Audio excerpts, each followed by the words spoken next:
একটা দোকানে আমরা দাঁড়িয়ে পড়লাম। এখানে দেখতে পাচ্ছ কত কালারের রং আছে, তো সেই রংগুলো মা কিনে নিল, কয়েকটা রং কিনে নিয়েছিল, তারপর চলে গেল।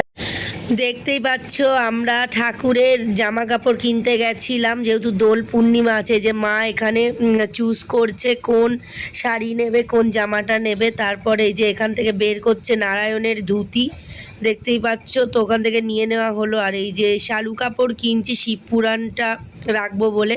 তারপরে এই দেখো ঘরে এসে চোখ রং করলাম, ঠাকুরের এই চোখ আঁকবো, চোখের এই ইয়েটার বর্ডারটা দেবো। দেখতেই পাচ্ছ আমি একটা কাঠি দিয়ে ঠাকুরের চোখ আঁকছি, কারণ হচ্ছে ব্রাশে হাত কেঁপে উঠবে ওই জন্য, আর হয়তো কালো হয়ে যেতে পারে, তাই জন্য সরু করে আমি এঁকে নিলাম। তারপরে নতুন যে শাড়ি কিনেছিলাম মা লক্ষ্মীর জন্য, নারায়ণের জন্য ধুতি, সেগুলো পরিয়ে দিলাম। দেখো ম্যাচিং ম্যাচিং করে কিনেছিলাম, কেমন লাগছে তোমরা অবশ্যই কমেন্ট করে জানিও।